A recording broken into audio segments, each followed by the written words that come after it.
नमस्कार और स्वागत है आप सभी का गौरी और प्रणव इस चैनल पर।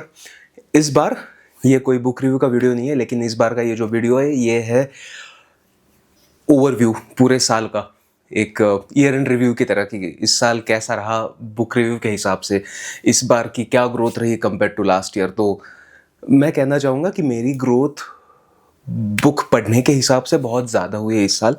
लास्ट ईयर मैंने कुछ 13 या 15 किताबें पढ़ी थी, जो कि करीबन एक महीने में एक किताब के हिसाब से थी, लेकिन इस साल मेरी करीब करीब 27 से 28 किताबें पढ़कर हो चुकी है, जो मेरे लिए तो पॉजिटिव 100% ग्रोथ है कि यार पिछले मुकाबले इस बार दुगनी किताबें हो रही हैं।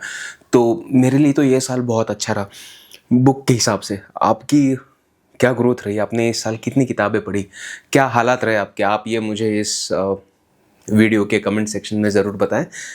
इस बार मैं कोशिश करने जा रहा हूँ कि जितनी भी किताबें पढ़ी मैंने, तो ग्रोथ उसकी मेरे हिसाब से कैसी थी। मेरे हिसाब से ग्रोथ माने कि किताबों के विषय कितने अलग थे, क्या वो ज़्यादा रिलेवेंट थे या नहीं थे, या फिर अगर उन किताबों में मैंने ऐसा क्या देखा या फिर क्या पढ़ा जो मुझे बहुत अच्छा लगा और जिसका इसलिए मैंने उसका बुक रिव्यू किया।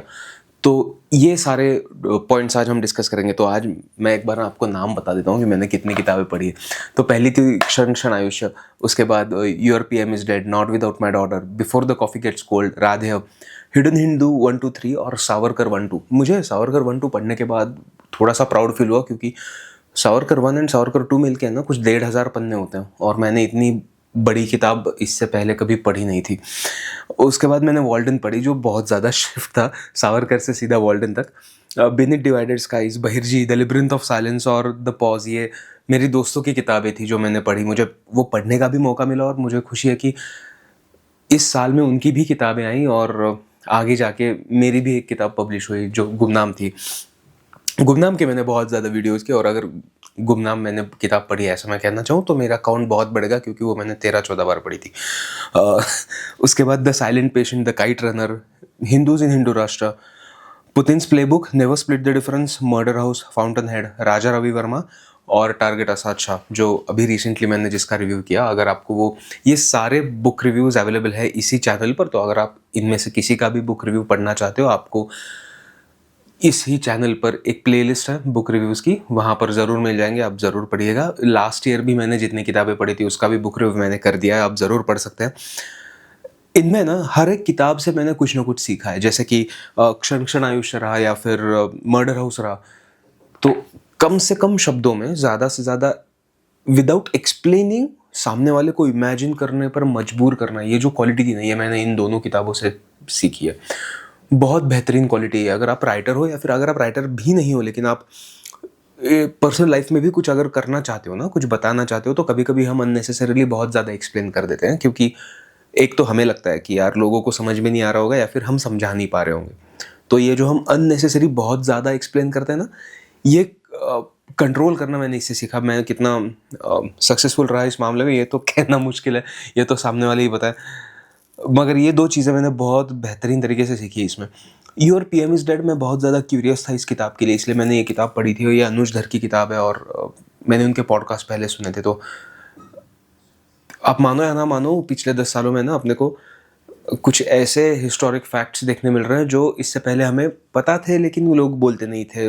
अगर पता भी थे तो कोई इतना सीरियसली नहीं लेता था। तो वो ऐसा एक इंटरेस्टिंग पॉइंट था ये योर पीएम इज़ डेड, तो इसलिए मैंने वो किताब पढ़ी थी। Same happened with Savarkar.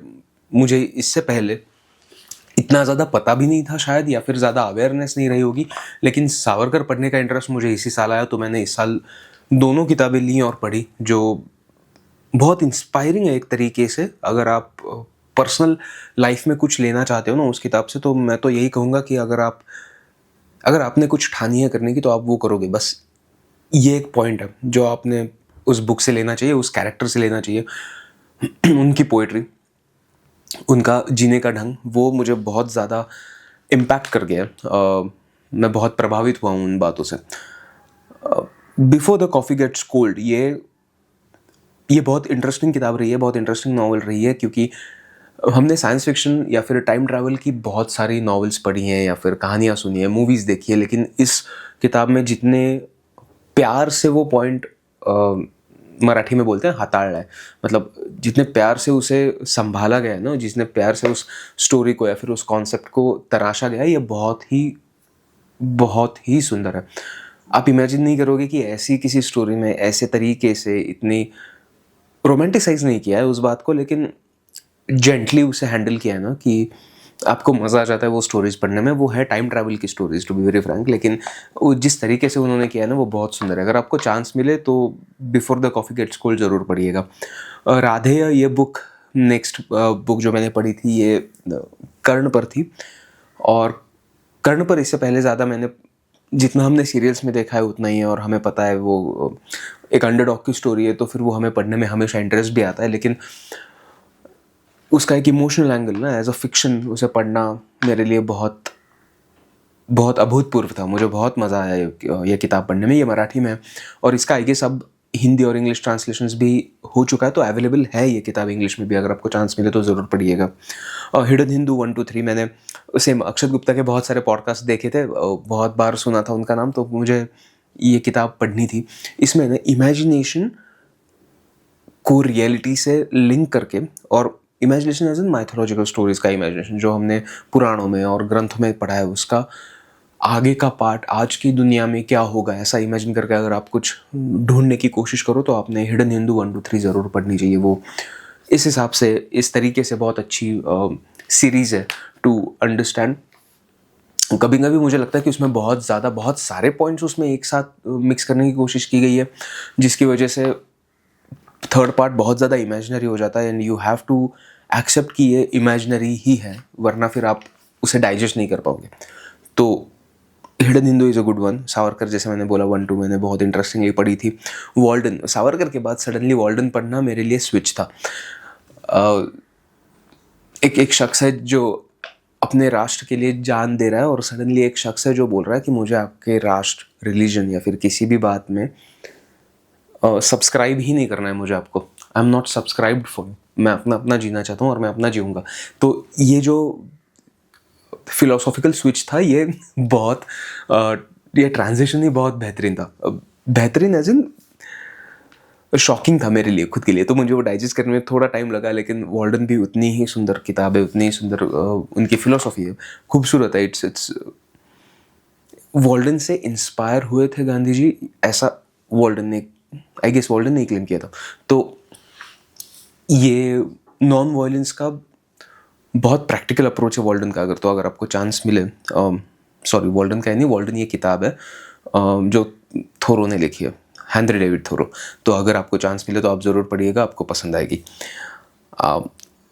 उसके बाद बीनीथ डिवाइडेड स्काईज और लेबिरिंथ ऑफ साइलेंस और द पॉज, ये किताबें, और बहिर्जी, ये किताबें मेरे दोस्तों ने लिखी हैं, जिन्हें मैं विश्वकर्मा पब्लिशर्स की तरफ से ना एक पिल्फ, पुणे लिटरेरी फिल्म फेस्टिवल होता है, हर साल होता है, तो उसमें मैं इन्हें मिला था। खैर बहिर जी के जो राइटर है उन्हें मैं वहाँ पे नहीं मिला था, वो उनसे मेरी फेसबुक पर और इंस्टाग्राम पर ऐसी मुलाकात हुई है, बात हुई है, और मैं फेस टू फेस उनसे कभी मिला नहीं हूँ, लेकिन मैं जानता हूँ उन्हें।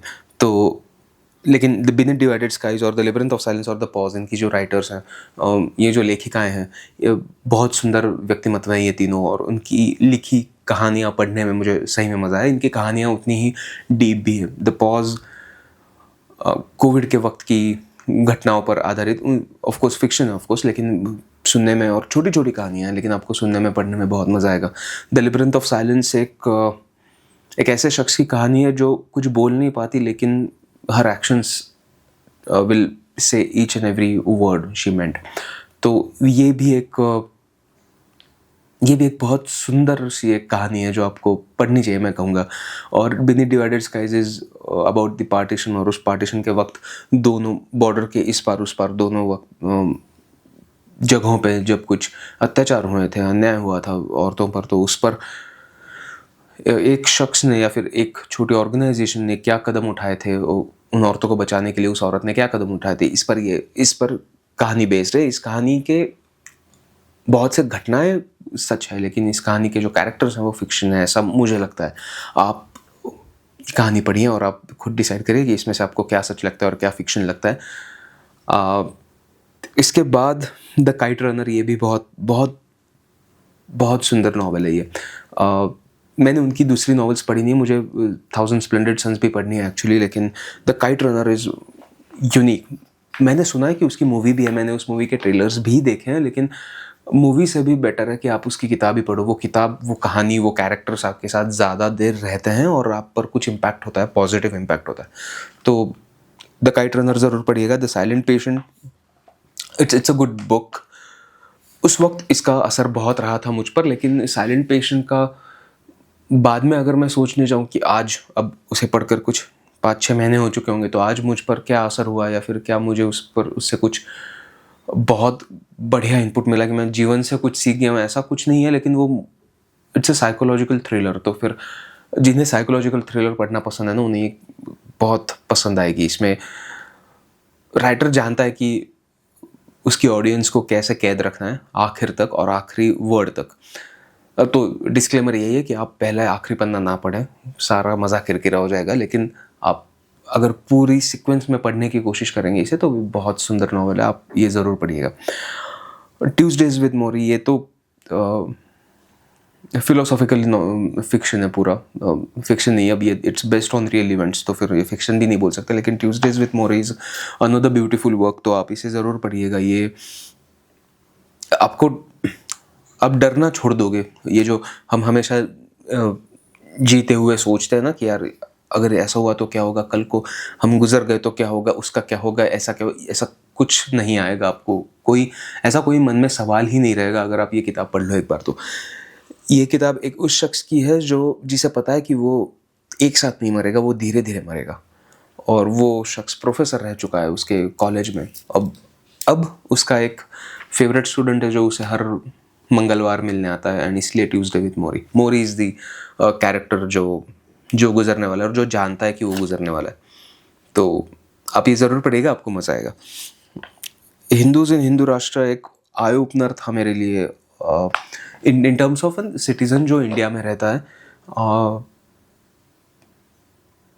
हम इतने व्यस्त रहते हैं या फिर हमें व्यस्त बनाया जाता है इतनी बार बार घटने वाली घटनाओं से आसपास में, कि हम किसी मुद्दे पर फोकस करना भूल जाते हैं। तो अगर आप को जानना चाहते हो कि वो फोकस करने वाले मुद्दे ही क्या हैं, तो आप ये किताब ज़रूर पढ़ सकते हो। उसके बाद आई है गुमनाम। गुमनाम मेरी खुद की लिखी नावल है, तो इसलिए उस पर तो मैंने बहुत वीडियोस बनाए। मैंने उसके हिंदी में वीडियोस बनाए, मैंने इंग्लिश में नहीं, मराठी में वीडियोस बनाए। इंग्लिश का मैंने वीडियो बनाया था, लेकिन मैंने कभी वो पोस्ट नहीं किया। अब मेरा इंटरेस्ट कैसा था, वो नावल का कितना वक्त लगा उस नावल को बनने में, और फिर मेरा इंटरेस्ट उसमें कैसे हमेशा बरकरार रहा है उसमें। मैं अभी भी स्माइल देख रहा हूँ आप मेरे फेस पे, मैं अभी भी खुश हो जाता हूँ जब मैं सुनता हूँ कि गुमनाम अब लॉन्च हो चुकी थी, अब वो अवेलेबल है सबके लिए। तो आप गुमनाम ज़रूर पढ़िए। अगर आप मराठी पढ़ना जानते हैं, आपको पसंद आती है, तो आप ज़रूर पढ़िए, आपको ज़रूर पसंद आएगी। उसके बाद Putin's playbook, never split the difference, और ये दोनों किताबें बहुत ज़्यादा डिफरेंस लेकर आई है मेरे ख्यालों में, जिस तरीके से मैं सोचता हूँ उसमें। कि never split the difference is all about कि आपको निगोशिएट कैसे करना है छोटी छोटी बातों में भी। अगर आप किताब पढ़िए, आपको समझ में आ जाएगा कि जीवन में आप किसी से भी अगर कुछ इंटरेक्ट करते हो तो इट्स यूजुअली अ निगोशिएशन। कोई आपसे प्यार से बात करने के लिए आके बैठा ही नहीं है, everybody is trying to have a negotiation. तो उस निगोशिएशन को क्रैक कैसे करना है और अपने तरीके से उसे कैसे हैंडल करना है और पॉजिटिव इम्पैक्ट कैसे लाना है, ये अगर आप जानना चाहते हो ना, नेवर स्प्लिट डिफरेंस ज़रूर पढ़िएगा। ये बहुत ज़रूरी किताब है, हर किसी के लाइब्रेरी में होने वाली किताब है ये।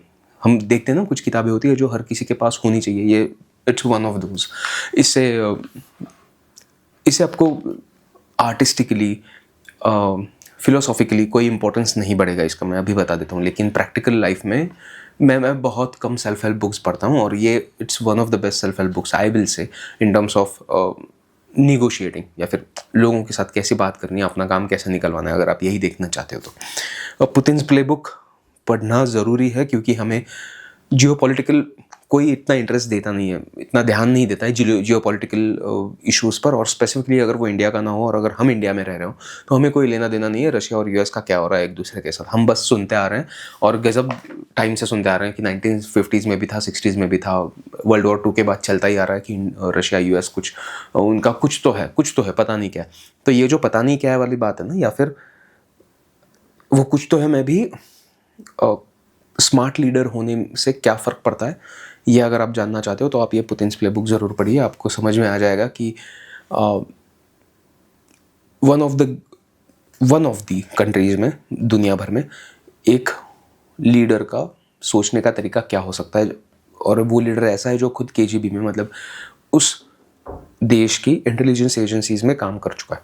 तो ये पढ़ने में आपको, अब जैसा पढ़ना शुरू करोगे वैसे मज़ा आएगा, यूँ मैं कहूँगा, तो आप ज़रूर पढ़िएगा इसे भी। फाउंटेन हेड तो मेरे दिमाग में अभी भी है। मैंने रील पढ़ी थी कि राजा वर्मा मैंने नेक्स्ट किताब पढ़ी थी, सॉरी, लेकिन फाउंटेन हेड जो मैंने पढ़ी थी, मैंने रील बहुत देखी थी उसके कि फाउंटेन हेड ज़रूर पढ़िए, इसलिए मैंने पढ़ना शुरू किया था। मुझे आइडिया नहीं था कि ये किताब कैसी है, क्या है, लेकिन एज अ आर्टिस्ट मैं भी बहुत इम्प्रेस्ड हूँ उस किताब से, और मैं चाहूँगा कि हर कोई इसे पढ़े। और जैसे राजकुमार राव ने कहा कि शायद हर 3 साल में एक आध बार मैं भी इस किताब को पढ़ूँगा बार बार, क्योंकि एक बहुत सटीक डिफरेंस बताया गया है एक आर्टिस्ट में और एक कॉमनर में। ऐसी ही भाषा है उस किताब में, मैं नहीं बोल रहा हूँ, लेकिन उस किताब में ऐसी भाषा है।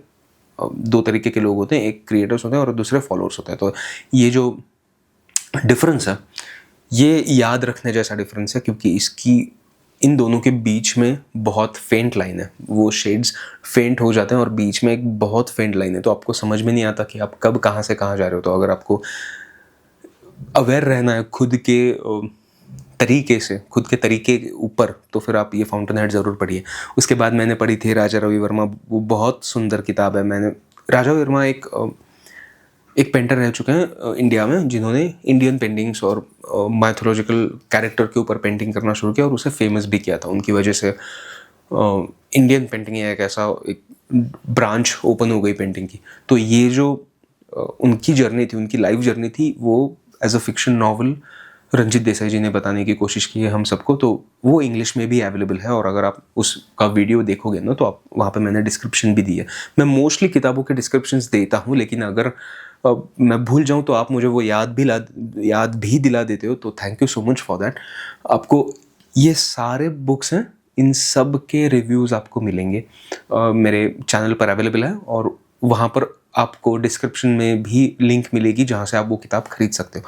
तो मैं ज़रूर आपको फिर से एक बार सजेस्ट करना चाहूँगा कि आप ज़रूर वो वीडियोस देखें और मुझे बताएं आपको वो वीडियोस कैसे लगे। ऐसे कोई किताब है जो आप चाहते हो कि मैं बुक रिव्यू करूँ, तो मैं वो भी किताबें करूँगा।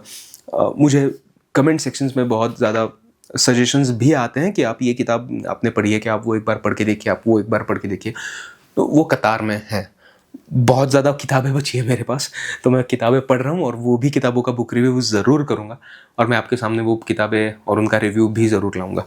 अब आखिरी किताब थी मेरी टारगेट असद शाह, जो वसंत लीमन जी ने लिखी थी। उनकी एक हिंदी वो मराठी में नॉवेल्स लिखते हैं, और उनके नॉवल लिखने का तरीका बहुत बहुत खूबसूरत है। वो एक ऐसे लिखते मानो अपने टारगेट असद शाह ने डे ऑफ जैकिल जैसे इंग्लिश में एक नॉवल थी, उसी थीम के ऊपर बेस्ड है। तो अगर आपको इंग्लिश नॉवेल्स, थ्रिलर नॉवेल्स पढ़ना पसंद है ना, जिसमें फास्ट चेज हो रहा है, सीन पट बदलते हैं, वहाँ पे सीन में डिस्क्रिप्टिव सीन्स होते हैं और लोकेशंस बदलती है, ऐसे नॉवेल्स आपको पढ़ना पसंद है, तो आपको ये नॉवल बहुत बहुत पसंद आने वाली है। तो ये रही मेरे इस साल का रिव्यू, और ये मेरा रिव्यू था इस बार। मैं बुक का रिव्यू नहीं दे रहा था, लेकिन मैंने कितनी किताबें पढ़ी, उसमें से मैंने क्या हासिल किया, क्या नहीं किया, ये मेरा रिव्यू था। आपने कौन कौन सी किताबें पढ़ी हैं, उसमें से क्या ऐसी कोई किताब है जो आपको बहुत पसंद आई हो, और अगर वो पसंद आ गई तो उसमें से आपने क्या ग्रास्प किया, ये आप मुझे ज़रूर बताइएगा। और ऐसे ही हम मिलते रहेंगे हर मंगलवार ठीक 10 बजे। तब तक के लिए अलविदा, और मिलते रहेंगे ऐसे ही अनेक बुक रिव्यूज़ के साथ। Bye bye.